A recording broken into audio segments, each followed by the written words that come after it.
when I look down that list of 40 giant copper ore bodies representing something like 500 million tonnes of contained copper, less than half of them are ever going to be developed for social reasons. Today I'm speaking with Bruce Harvey. Bruce is a social performance professional at Resolution 88, and he's worked in the ESG space for many decades. Bruce is a geologist, but he's got so much experience in this space that I really wanted to chat to him about what's going on in the ESG space at the moment. I hope you enjoyed the discussion. Let's get into it. Hey Bruce, how's it going?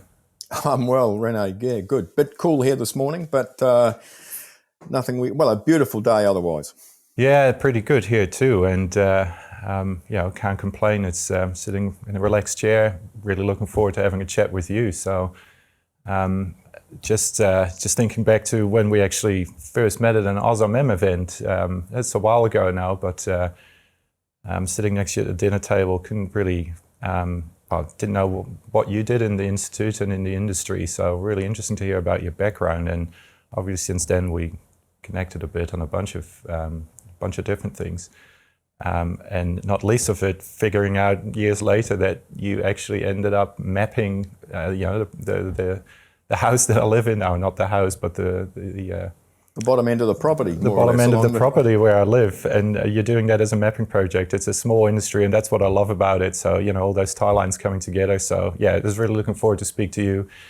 And, but a whole bunch of things, but maybe, just before we get into some of the questions, maybe give us a bit of a background of how you obviously trained as a geologist and then got into this space as a social performance professional, which is a mouthful, but maybe take us through that journey. Yeah, sure. Well, yes, I graduated as a geologist from the Otago University. I had a real job once, right? For about 22 years, I worked as an exploration geologist all over Australia and in Papua New Guinea and Indonesia, a few other places. And then this was in the 80s and early 90s, we were running up against what is colloquially known as the land rights wars, where Aboriginal groups in Australia were seeking to have their land connections recognised legally. And of course, the way to actually get political attention was to protest against mining companies or deny mining companies the ability to get onto land, and you had to make agreements, and no one knew how to do that. And I was exploration general manager in Northern Australia, and I was spending 60 to 70% of my time attempting to make agreements to have exploration land access. I had a bit of an advantage in that, having grown up in New Zealand, you see. So having played rugby and gone to school barefoot with Maori, and so, the proud tradition we have in New Zealand. Anyway, nevertheless, it took quite a number of years, and in the space of that, I thought, well, look, I'm ready for a career change. This is clearly a rate-determining step for explorers anywhere in the world to secure land access on proper terms, I rush to add. So I did an MBA. I took a particular interest in sociology and anthropology and behavioural economics, and I've subsequently studied those things, and some of my anthropology friends have actually told me, well, you may not be qualified, but you think like an anthropologist. So that's quite a compliment. And then I went back into the company I was working with, Rio Tinto, and I was global practice leader, social performance. So we kind of invented the discipline, if you like. And then I took long service leave. I took early retirement. Well, it's going back a fair way now, right? About 8 years. Must be very early then. Yes, and then a few universities have been kind enough to give me an adjunct professorship role and visiting lecturer role at Otago, where you are, of course. Yeah. And so here I am, right? Yeah, that's quite a journey. I mean, from geology getting into this space, and with an MBA as well. The geologists with MBAs are very dangerous creatures, I usually say. But, that's really nice. So, I mean, with all this recent. Well, is it recent? With all this talk about ESG. So, with your background, seeing that happening around you, does it make you excited, or does it make you like, Jesus, folks, I've been telling you for decades that this needed attention. Finally things are starting to happen. How do you look at this whole movement at the moment? Well, I've come to realise, René, that there's no such thing as a trajectory in life. That it's all very sort of circular, right? So we've been here before. And then there's recidivism. ESG has emerged in the last 3 or 4 years as an acronym that's got a lot of publicity. We could say, oh well, it's just another acronym that's emerged. And prior to that, we had corporate social responsibility and triple bottom line and all sorts of things. I've been teaching MBA classes now for 6 or 7 years called Leading Sustainable Enterprises. So sustainability, the word has been around and the concept has been around for 30 years now. However, for the finance and the corporate sector, it's a bit fuzzy, you see. So that I think they never really could get their mind around what it meant in performance terms. So I quite like the emergence of this acronym ESG because it implies there are environmental, there are social, and there are governance risk factors and performance factors that can be listed, by the way, and can be quantifiably, or at least in theory, can be quantifiably determined and then reported. So I think it's the thing that pleases me, if nothing else, is that the finance and corporate sector have finally gone, all right, well, we get it. We want a sustainable world, but we've got to put some performance discipline around it because we can't deal with it the way it's been dealt with in the past. But I mean, maybe, and this was a question I was going to get in later, but now, that we talk about finances and performances and metrics, I mean, from the little I understand about the subject, is that the G part was always the governance part was already being measured, and because that's very directly linked to performance, board performance, financial performance, company performance. So has the E and S just really sort of moved in there and glued it all together because now we all suddenly care so much more about the environment, or? Well, if you consider the G part to include management systems, management systems have been around for a long time.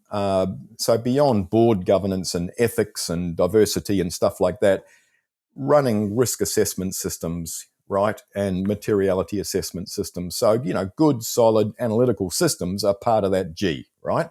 So that's, good to see. When it comes to the area that I work in, social performance, I just want operating teams to run social risk assessments in the same way that they would run environmental risk assessments or financial risk assessments or operational risk assessments and apply the same rigor. Yeah. So if you would go out and consult to these companies and put these systems in place, I mean, obviously, when you're talking about systems, then you immediately bring in, processes, standard operating procedures. There needs to be some sort of quality control around that process. That means you need metrics. Is that sort of how I'm looking at this? If you would go out to do a consult and that's the journey you take clients on, or?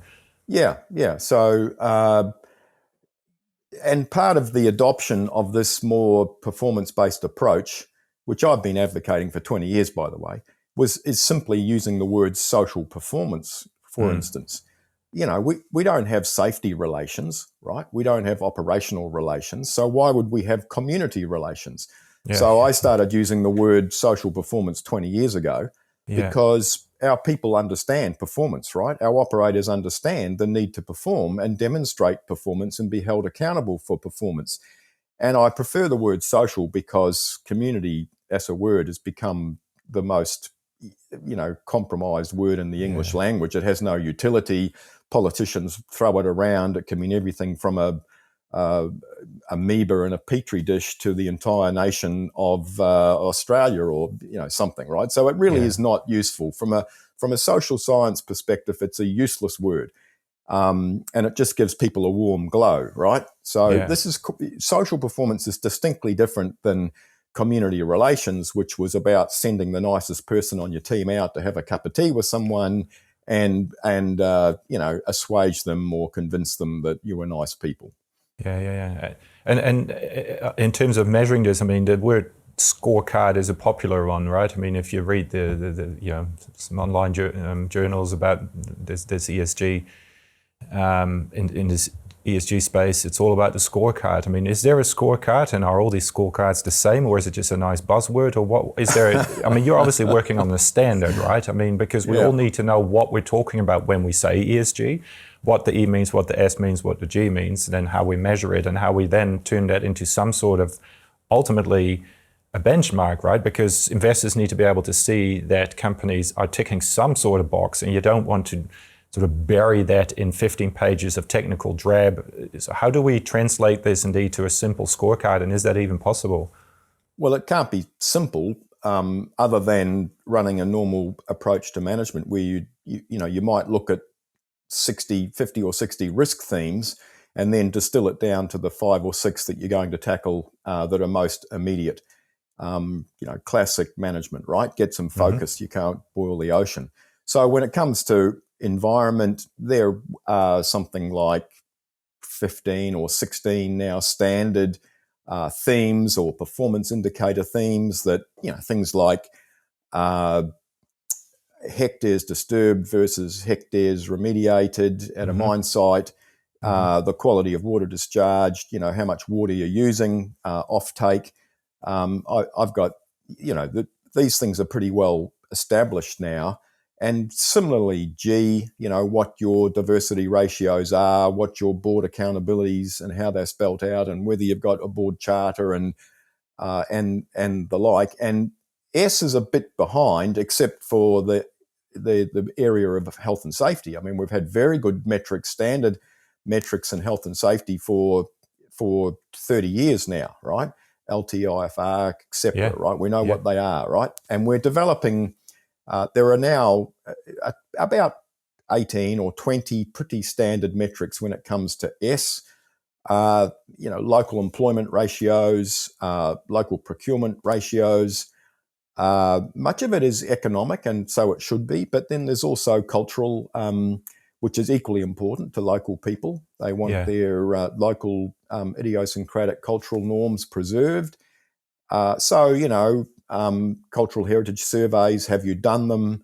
How many cultural heritage items have been, or places or themes, and including intangible, of course, song, dance, stories, the fabric of life. So there's I could, if you're interested, I'll send you the full list. Later on. Look, I'm interested. I mean, I just work as a mere consultant, I guess, in a very resource technical and geology space. So we deal with this. We work in P&G at the moment, and we run into these situations where we have to talk with our clients and find a middle ground between how we want to run things and how the client wants to run things in the communities on the ground, in the environment. And we too, even as consultants, have brought in all these additional layers of controls to make sure that we don't just go and do the work that people ask us to do. So definitely interested to learn. It's not a space that I have done a lot of learning in.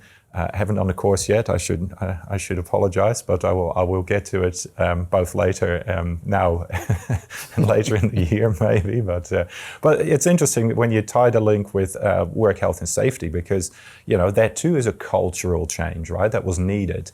And how do you create that? And I remember, even the first companies I worked for, the weekly reports, we had work health and safety as the first thing, as it sends the message, this stuff is important. And we had metrics like you describe. And I can see, this needs to have a similar prominence and have some metrics so that, you can start weaving it into the ongoing discussion. And without metrics, it's hard to measure stuff. So yeah, completely on board with that. Actually, did you read about the USGS ratio of, I think I'm probably paraphrasing this incorrectly, but the unit mass of whatever it is you're trying to mine versus the overall rock that you need to move, and that as an indicator of,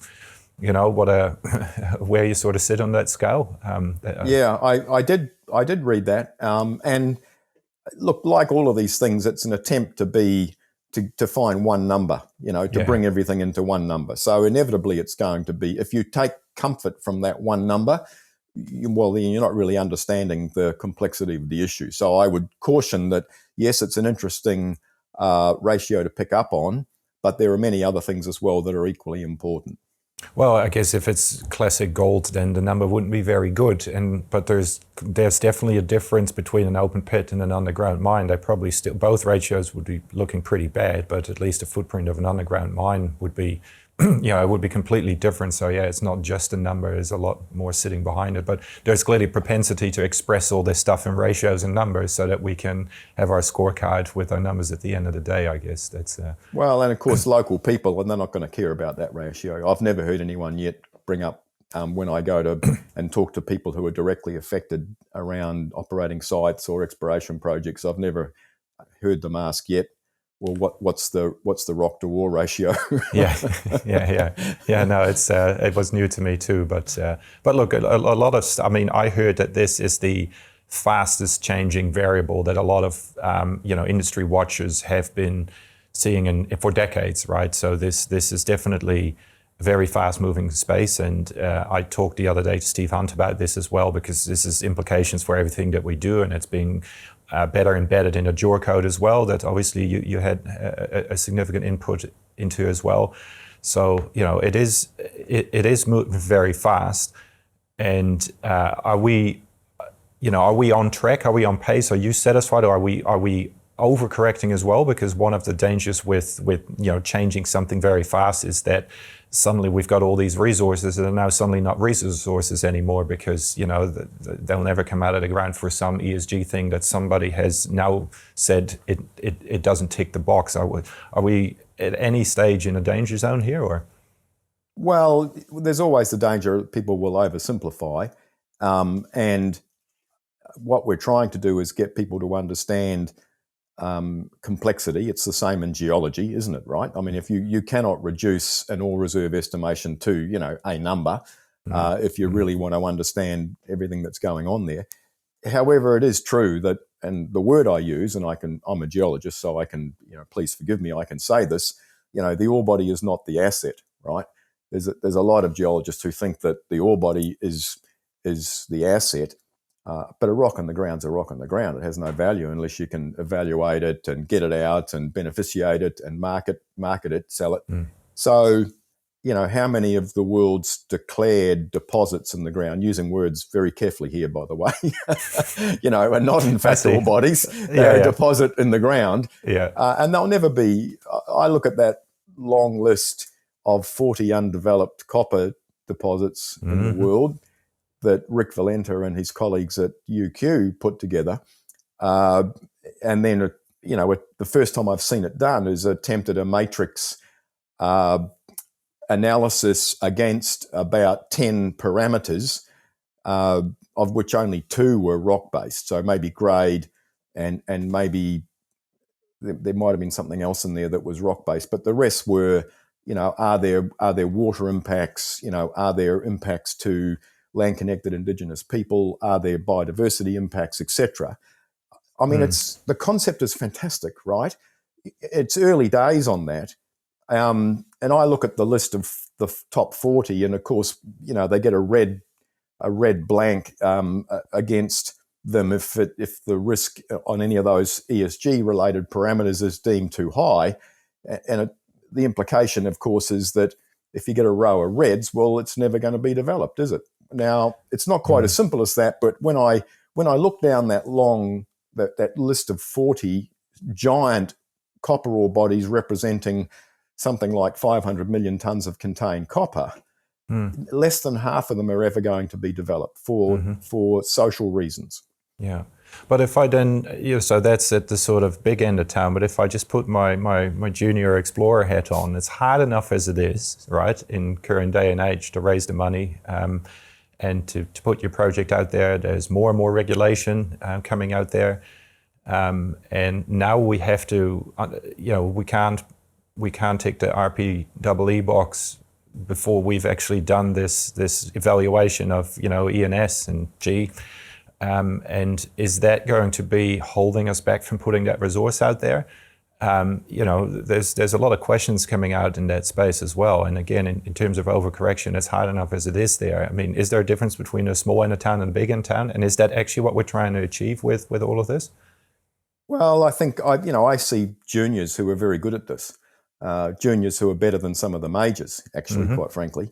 And then, so if there's a threshold test, why would you continue to put money into the ground when it's deemed that you'll never ever get consent to mine there anyway? So that's just money down the drain.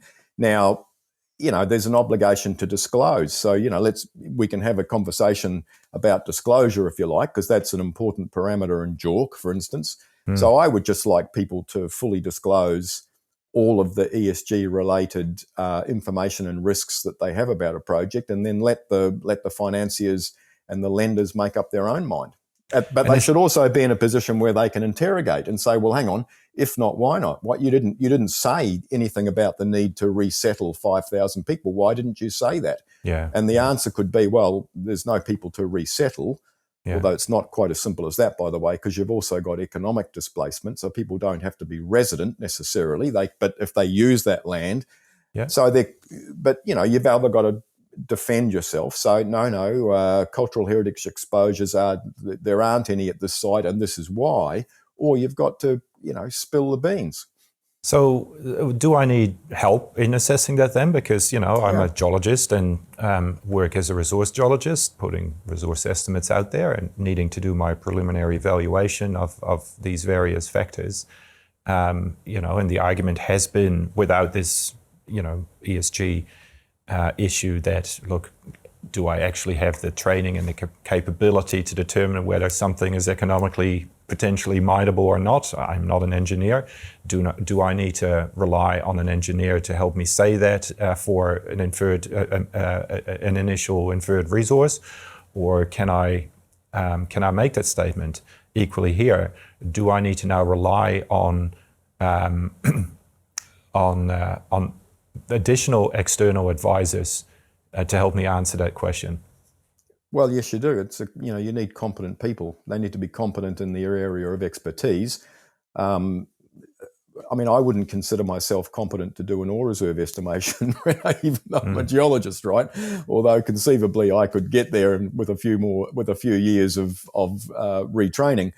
So not all reserves, but resources particularly. I get the whole point. When you do a feasibility study, you're going to have the professionals involved, and you have all your environmental baseline studies, you have your full, review about the social performance and the situation, and you get all the specialists involved. I'm particularly, worried maybe, and interested in that resource space because, there are some changes in the JORC coming as well around how we evaluate, right? There is this very clear guidance, in my mind anyway, that we need to look at this from, not just blocks in the ground, not every block will come out of the ground. So we need to have some sort of preliminary evaluation of this thing, but also look at these other aspects. And at that point in time, generally speaking, all of these decisions are made by the resource geologist, right? And then you come down to that experience question and the competence debate and all these other things. And we're only, if we're adding another layer to this in terms of,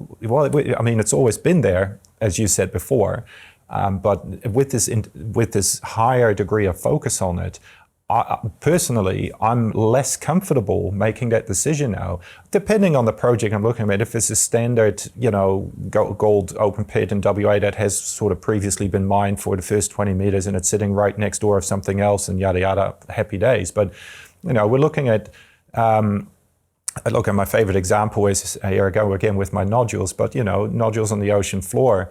And, the environmental court says, no, sorry, that's not going to happen. I don't have the expertise to fully evaluate the impact that has and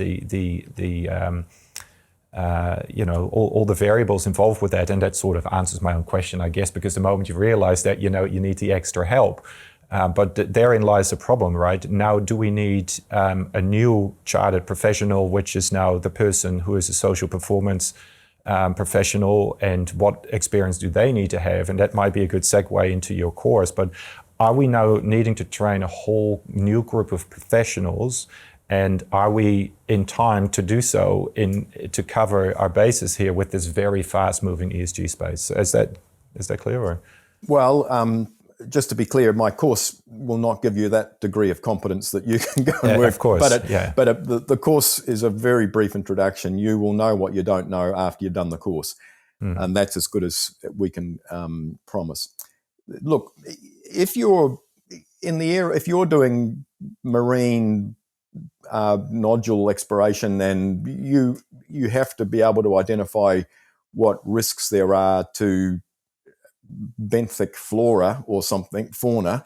You have to get a marine biologist with benthic experience, and they're not there to say yes or no. They're just there to give a view that can then be disclosed on what the benthic landscape is like, and then it's a political decision whether it gets consented or not. And likewise, if you're in an area where there's rich human presence, then there will be an anthropological or a cultural heritage dimension to the way people live their life around there. You will need to get an anthropologist and or archaeologist to come and do a preliminary cultural heritage assessment to make sure that you are not disturbing people's cultural landscape. And if it's very early days in a reconnaissance exploration, that may not entail very much. But of course, the more intense the work gets, the more you're going to need to have a competent anthropologist, archaeologist come and describe what's there. And you wouldn't ask a geologist to do that any more than you would ask the anthropologist to come and oversee the drilling and attempt to define the resource, to use your word. Yeah. Now, look, that's clear, and I think that where the JORC is likely to go as well is that the opportunity to rely on experts, named experts, to provide that information for the competent person, the geologist, the resource geologist signing off on the resources. To rely on that. So that's look, and I don't know where it's going to go, but I would guess that the new competent person regime is going to be more of a team leader, because you're going to have to selectively call. So if there is a competent person, they're going to be having to nominate who was on their team who had particular competence in particular areas that were critical to the project. Yeah. No, that makes sense, and but maybe going back to the course. I mean, it's proven quite popular, so there's clearly good uptake. What's the feedback that you're getting out of that? Because listening to now the people who want to practice in this space, what kind of people are doing these courses? Who wants to learn about this stuff? Well, look, the courses with the AusIMM, as you know, it's called ESG and Social Responsibility in the Resource Sector. It is an introduction. People are mystified by this acronym ESG. Once they've done the course, they won't be mystified, but that's not going to make them a social performance expert, nor an environmental expert, nor a governance expert. But they will have a pretty comprehensive view of all of the elements that they have to consider and what expertise they might need to call in as relevant what they're working on. So the people we're getting quite a number of operators, which is great. Nice. So mine managers, superintendents, people who are working at real assets. Yep. We're getting people in corporate roles who might be specialists in communications, but that doesn't make them experts in performance. We're getting financiers, which is interesting, right? So there's people out of the financial sector, because they're the ones who claim to be driving the ESG revolution. Well, they know nothing about it, right? Yeah. In fact, it's quite horrifying what's going on there. They just seem to be equating it to greenhouse gas emissions because they can measure that, right? So that's easy to measure, a number. Yeah. Well, that's stupid, right? Because I can promise you that no operation is going to fail or cause serious harm and billions of dollars worth of reparations because it fails to meet its abatement targets. And yet that's what everyone's focusing on. The real trouble comes with tailings dam failures and resettlement failures and cultural heritage failures, resource curse failures, with in-migration, with people not understanding their social. That's where the real failures are going to come from. Yeah. But obviously the pressure from the shareholders in these companies are growing and growing and growing. So there's a clear realization. I mean, the system is in motion, and clearly there are things happening there. What's not happening? What are we not doing, either as an industry or as an institute or a stakeholder? Who is not doing as much as they should do? Part of the heavy lifting here.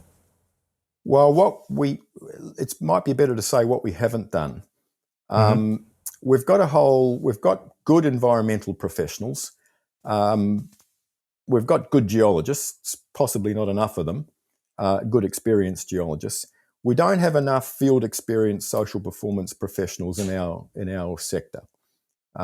Because there are two areas of expertise, aren't there? One is understanding the external world. And we've got many people who are now working in our industry who were recruited from a governmental or academic or humanitarian agency background, and they don't understand mining yet. And it takes 4 or 5 or 6 years working in a mining environment before you really understand the culture of mining. So despite the best intentions of many of these people, they're failing to get traction with their colleagues because they can't talk the language and they can't actually participate in proper risk assessments. And so the other side of, there's another side to understanding the external world. The other important side of it is understanding the internal world, how you work inside an operating mining company or exploration team. Yeah. So we simply have not for 10 years produced enough people who can walk in both those worlds and act as interpreters. So what do we then need now that we are here? We made good progress and there's a lot of good things happening. What are you advocating for? What's you're obviously fairly influential in the space and very knowledgeable. So people are listening to what you're saying. Here's an audience, a growing one, hopefully. But what do we say to people, and who needs to come to the party here, or what can we do? Or can the institute do something, or where do we need to go for the solutions, for further solutions? Then, well, certainly in the area that I work in, we need field experienced expertise. It's thin on the ground. I'm going to steal some of your geologists now, because I would suggest that geologists could be recruited into the space like I was. You 2 or 3 years of re-education, much of it self-generated. A 20-year experienced geologist could become a very good social performance professional. Well, but that's obviously solving one problem and making another one worse, because don't touch the geologist, because you've got plenty of problems there. And there you said the evil word education there, which is probably, the big underpinning root of all evil at the moment, because there aren't enough professionals coming into the mining industry, whether they are geologists, engineers, metallurgists, or other disciplines, right? Because it's very clear that the industry from 20 years ago in terms of professionals will not be the same as it is in 10, 20 years ago. We'll have all these machine learning experts and environmental, and social performance specialists. But, it's clear that, as much as there are now plenty of professionals on their CV with some sort of machine learning degree, we still are waiting for that entire learning platform to support the social performance, because you can probably say, hey, I'll take you, under my wing, I'll teach you how this works, but you don't go to the University of Social Performance, right? And here comes the gap with education again, and there's obviously, part of the reason why AusIMM is doing what it's doing as well is we need to fill some of these education gaps, because at the same token, universities are arguably, well, let's use the word strategically, but I wouldn't say failing necessarily, but let's just say the university space isn't getting healthier across the globe, right? It's only under more pressure in terms of how it delivers its students and what background and what education and so on. So if it's not the universities that are going to deliver them, we do need the educated people in this space. Who's going to do it? And it's not a leading question, because I don't think the institute, for instance, in this case, can solve all the problems either, right? But we do need these professionals. Is this just something that once there's a demand for 5 or 10 years, people will see it, somebody at a university will create something and something will just organically happen? Or Well, look, I teach into the university system. and actually possibly not for much longer, but I'll come back to that. I think the missing word is vocational focus. And maybe it was always so, right?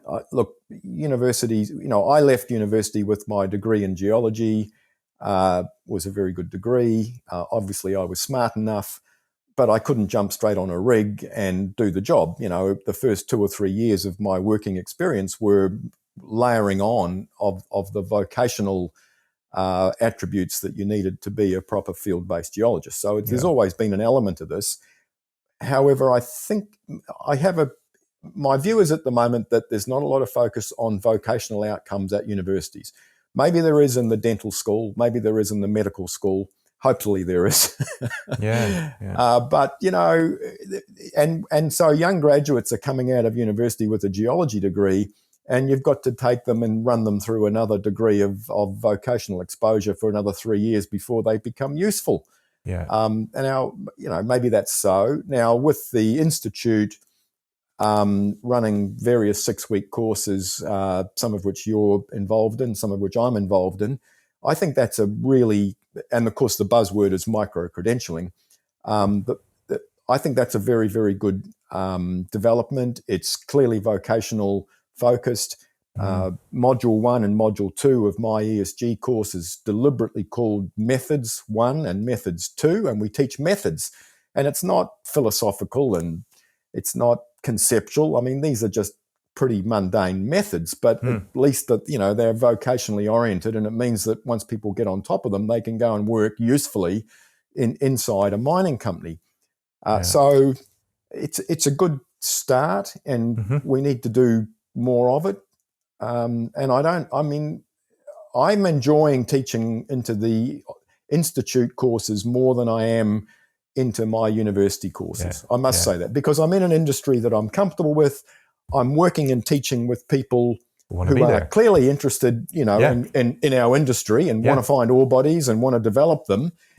And with my more broader based university students, there's a lot of skepticism about our industry, and you can sense it. People are very polite and they're very kind, but you can see that a lot of them are just listening to me out of politeness, but they're really not interested in resource development. Yeah, interesting. Yeah, look, I think I touched on this before with you over beer, I'm sure at some point, but it's far more rewarding to, teach to a group of people who really want to be there and who have an explicit interest in that very subject, rather than either be at a high school or even at a university where some of these subject matter is like, it's on my list and I got to do it, but it's really not my thing. And that's just not nice to be involved with. But the education space is definitely where a lot of these problems need to be solved, and that's a bit of a clear signal that's coming out of this. And I'm pretty confident that for instance the Institute is right behind that. Obviously we recognize that this is a requirement, and I'm sure there's lots more that we can do, but it's great to see that things are moving, and particularly with crusaders like yourself, carrying a lot of this, and there's obviously others as well. That's it's moving in the right direction. Would that be fair to say? Well, where the Institute's going at the moment in terms of vocational micro-credentialing, it certainly is. Oh, look, not just the Institute with micro-credentialing in general. I mean, in terms of ESG and the general support from both industry, from practitioners, from institutes, stakeholders in general about, hey, look, this is important. I mean, obviously, AusIMM board, I know, acknowledges this completely. There's a course which is, there to support people's interest in this space to learn. Obviously, companies are taking more of an interest. It's just that, I mean, everybody takes an interest, but then we need that funnel fed with people who can actually do this stuff, right? And that's really where we're going with this. So it's nice. What I was trying to sort of get to some sort of summary point is there are good things happening. The realization is at least there. That's half the battle won, right? This is not just some other virtue signaling thing to tick some box on some corporate thing at a board. People, like it used to be with operational health and safety 40 years ago, I'm guessing. Like, oh, well, we'll put these LTI things on a board outside our mine and it will look really good if it's a zero, right? That's not what this is about. This is a true we can sense a true signal of people wanting to improve, and there's enough momentum across the industry to give this, some forward movement. But I'm hearing that, that's great, but we need the people to come in to support that system, and that's perhaps where more work needs to be done. Well, and we need critical thinkers, René. It's never been any different anyway. It's the same in geology, isn't it?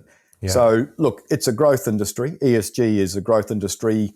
Everyone wants a part of it these days, which unfortunately means that there's a lot of rubbish out there now going on. I mean, I'm keeping a running tally of, let me call them global instruments that it's a highly competitive space. So there are all sorts of people developing these global policies, global standards, global lists of principles. That's what I'll bunch them all up into something called global instruments. So IFC performance standards, at least they're credible. And the Global Reporting Initiative, at least that's credible. So there's about 8 or 10 of them which you would hang your hat on, and the rest are just sort of noise, really. Now, they may even have merit, but the running list I've got is now over 90. So, that just adds confusion. There's no clarity coming out of that. That just means that everyone's more confused than ever. So we're moving through a phase where a great deal of interest is now being, I won't say being focused, a great deal of interest is in play, and a great deal of people and institutions are saying, oh, we've got a part to play in this. And so we're at that stage where there's more confusion than clarity, and now we've got to get more forensic and come back and focus in on to use safety, you see. We've now focused in on a standard 6 metrics, and all the other experiments have fallen away. Well, is that because, and I've had this discussion on different subjects, but sort of the same kind of problem, is it because we're not having the discussion at a global level? Everybody's trying to do something, they're doing it slightly different, everybody's trying to develop their own courses, their own standards, and then you get this, like we all almost have with the reporting standards as well. They're all somewhat the same but different, a lot of confusion. Is there an argument to say to create some sort of global, council of et cetera, and put some people in it to make sure that things align better in that space? Well, good luck with that. I'm not saying it's easy. I'm just putting it out there. No, I think it's a competitive ecosystem. The ones that eventually prevail and come out as the preferred standards and instruments will prevail through an organic process, and those that are not competitive will fall away, and we won't have to. So, like the Global Reporting Initiative is a good example. It's been around now for about 25 years, and there were various other reporting standards that were competing. I think over 90% of corporations in the world now report in alignment with the GRI. Yeah. So it's one, it's one, right? So I just come out and tell my students, don't bother looking at any of these others. If you want to be globally consistent and comparable with peer companies, the GRI. Yeah. Incidentally, the GRI is currently working on a dedicated mining industry reporting substandard, right? So that's going to be very interesting to see how that emerges. Sure. And look, it's going to have, it will have hundreds of thematic indicators that could be potentially reported against. You can't be expected, and nor will it be relevant to report against every single one of them. But if you apply critical thinking, you'll pick up on the 20 or 30 which are critical to your context, and everyone's going to recognize them as being globally consistent. So look, the bad news is there's over 90 things out there competing for attention. The good news is they're all more or less consistent. Yeah. Right? Yeah, well, that's good. At least, I didn't know that much detail about those standards, so that's good to know. Maybe we'll include a link in the description of the video for people interested to find that information, because that sounds like some really interesting things to stay on top of if you're working in this space. Yeah, and so, people say to me, well, which standard do I apply? And, well, the granddaddy of them all is the International Finance Corporation Performance Standards. Extremely onerous, extremely comprehensive. For a junior exploration company, it would be like breaking an egg with a hammer. It's too much, right? So I'm not I'm not advocating a universal application of IFC performance standards, but some derivative of them, because just about all the other standards that are out there actually take their cue from the IFC performance standards. So that's the good news. And what I say to people is, you can't just mindlessly apply a standard. You need a competent professional to interpret that standard into your context and say what you do and don't do. So for instance, on my course, I tell people there are 3 objectives of the course. Objective 1 is obviously you want to get your certificate, right? Well, everyone wants a piece of paper. That's nice. No problem, right? And that's actually pretty easy to do. I'll set some exams, you get the answers correct, and you get your certificate. 2 is where we teach you some orthodoxy. We teach you some things that are applied in industry now and how they can be adapted for environmental and social and governance analysis.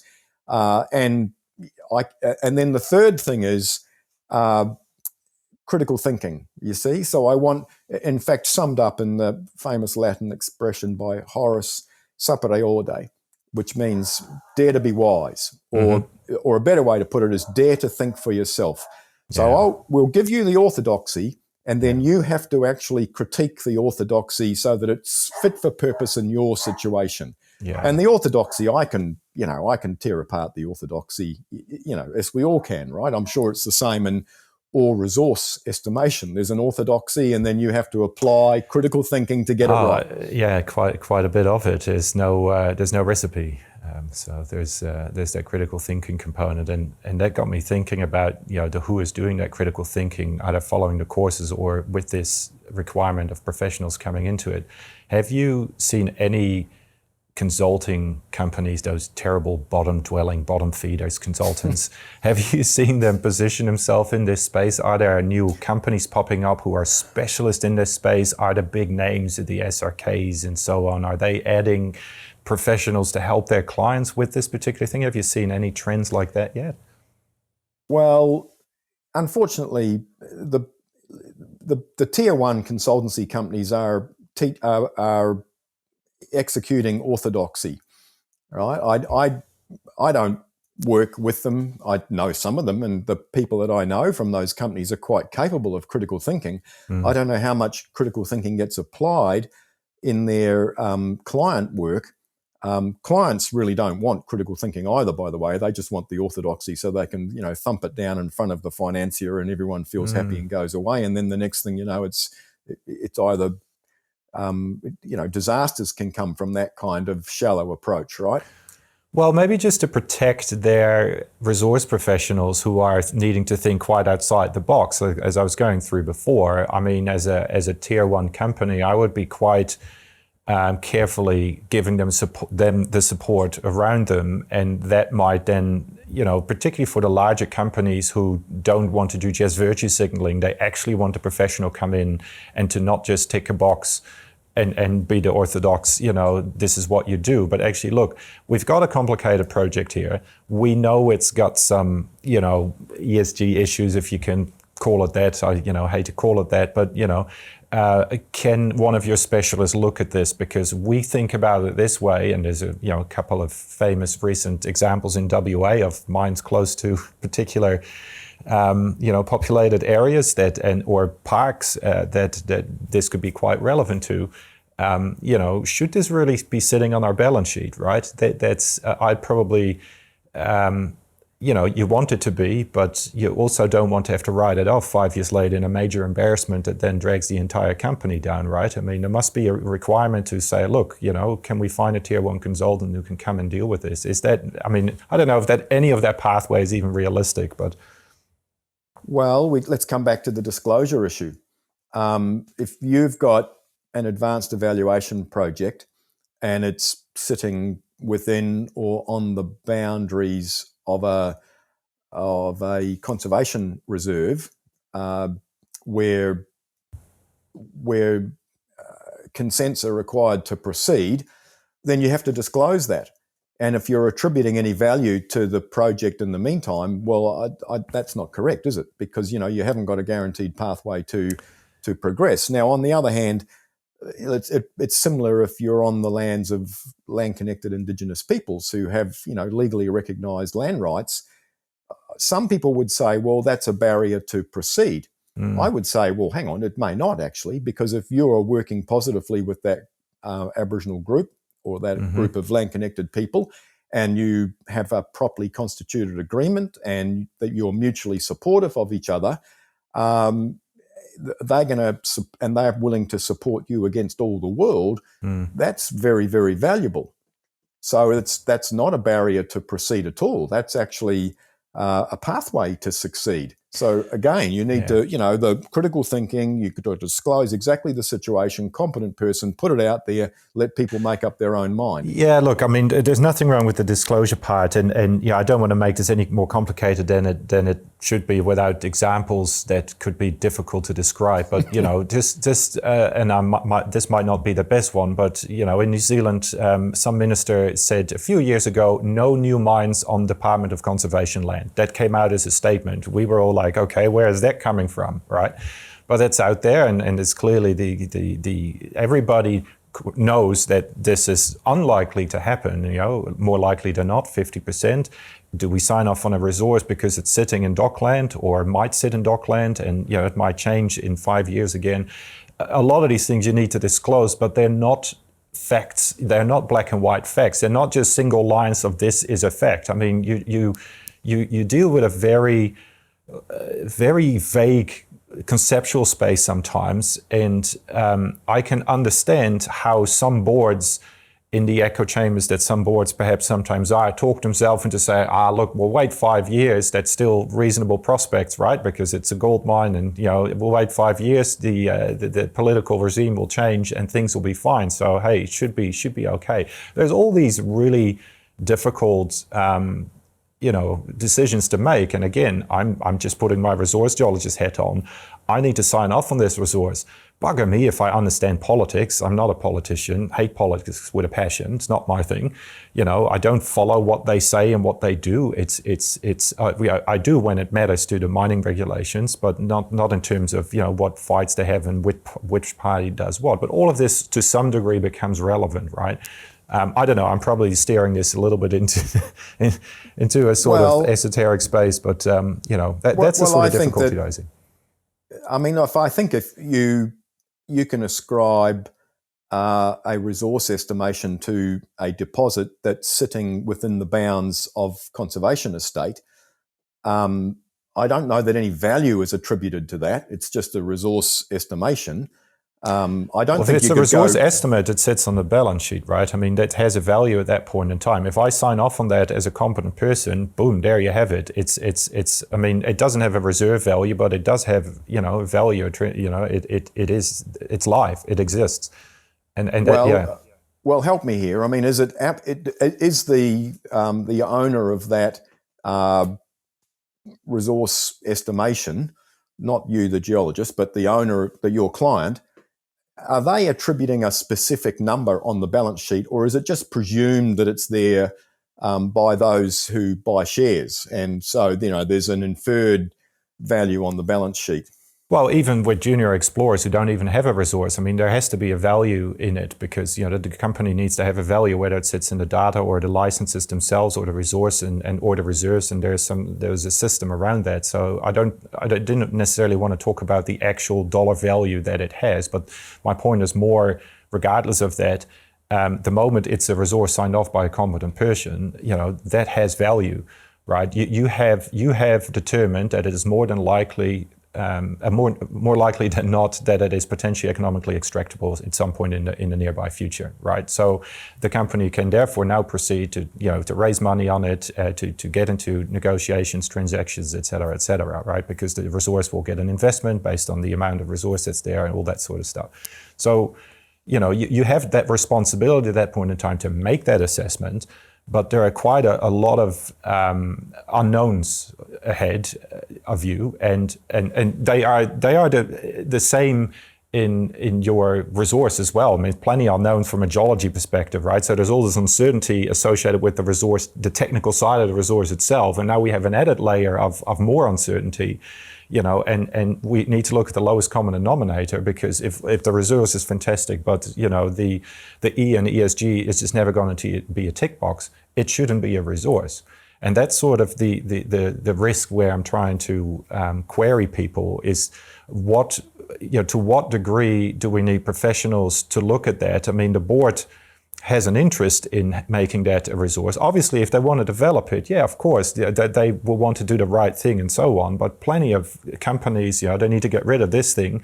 Yeah, Jesus, if somebody can make that a resource and we can flick it off to somebody who cares more about it and wants to have the battle with the local politicians and all the rest of it, they might make it work. It might be a local New Zealand company that has all the links with the iwi, or it might have, there might be all sorts of reasons why they genuinely think that it should be a resource, but they don't want it, but they do want, to be a resource so they can have the transaction discussions with potential investors. Yeah, well, again, I think it comes back to disclosure. I mean, if you've got a defined deposit, I'm using my words carefully here, you've got a deposit and it's in conservation estate in New Zealand, and you're not disclosing that it's in conservation estate, well, clearly you're in breach. We've got to disclose, don't you? Yeah, no right? argument. And I don't think there'd be any company who's not. So caveat emptor, the people that are coming along as potential buyers of that deposit, or shareholders who are, being asked to cough up more money, if there's been full disclosure, caveat emptor, they make up their mind based on what's there. And yeah, it's a deposit in the ground. It may sometime in the future be developable. And, by the way, that policy's reverse. There's a huge amount in New Zealand which is conservation estate of some kind, public government-owned conservation estate. In many respects, it's the worst managed lands in New Zealand, by the way, because, making a better conservation effort doesn't come down to just declaring an estate. You've got to have resources to look after it, and there's nowhere near enough resources. And so private conservation estates are doing better in many parts of the world than public ones. Yeah.